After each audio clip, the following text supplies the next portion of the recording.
Thank you, John. Now, we are hearing that a shelter-in-place order is now over for homes in Brooklyn Park. Neighbors who were inside of that perimeter sent us these pictures of ongoing searches as late as 2:15 this afternoon.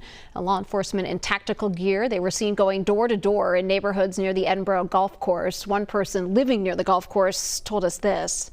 Saw around the corner the military or the police vehicles and the FBI, and they came up to the door and got a picture of them and opened the door, and they just they didn't come in, but I think they can probably tell by your body language, even if that the things were okay, and we were pretty relaxed. The pups were barking, of course, but had a conversation and basically said, stay in the house, and the same thing, stay in the house. If you see anything suspicious, let us know, and don't open the door.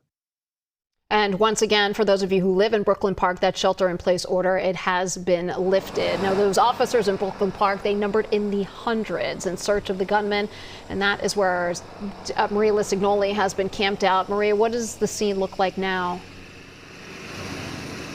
Well, Heather, as you can probably hear, neighbors are out and about. There is people walking their dogs and chatting with each other, really trying to understand what exactly happened last night. But as you can see behind me, Speaker Emerita Melissa Hortman's house is just beyond this pond, and the BCA truck is there. There is caution tape surrounding the area, so this is still very much an active crime scene.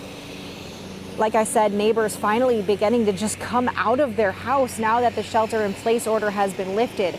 But everyone I spoke with was shocked that their friends were killed in the middle of the night. Now, this morning, law enforcement and the Bureau of Criminal Apprehension surrounded the home of Speaker Emerita Melissa Hortman and her husband, Mark.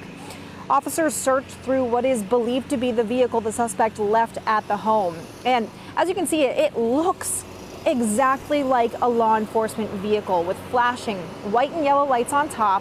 But then when it was towed away, you could really see the red and blue lights flashing in the windshield. The truck even had a white license plate that said police. Now, some neighbors I spoke with said they did hear commotion last night. They heard multiple rounds of gunshots before seeing police swarm the Hortmans' home. But when it comes to the Hortmans, every neighbor I talked to said they were kind and outgoing people who they would often see around the neighborhood walking their dog, Gilbert. One neighbor I spoke with just talked to Melissa yesterday. She was all bundled up because it was cold and rainy and just the biggest smile on her face. And that's what I remember about Melissa and Mark. They just were always just happy to see you.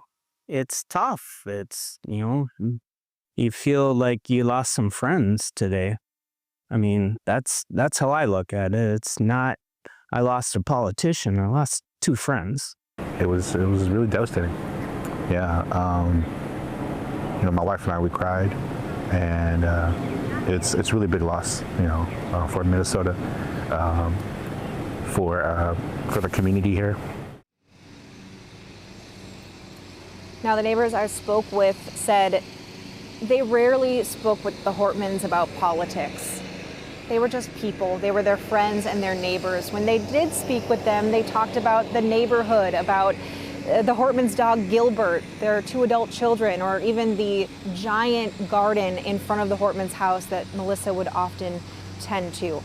They said there is a lot of hurt in this community, in this neighborhood right now that's going to take a lot of time to heal. Heather, Derek? All right. Thank you, Maria.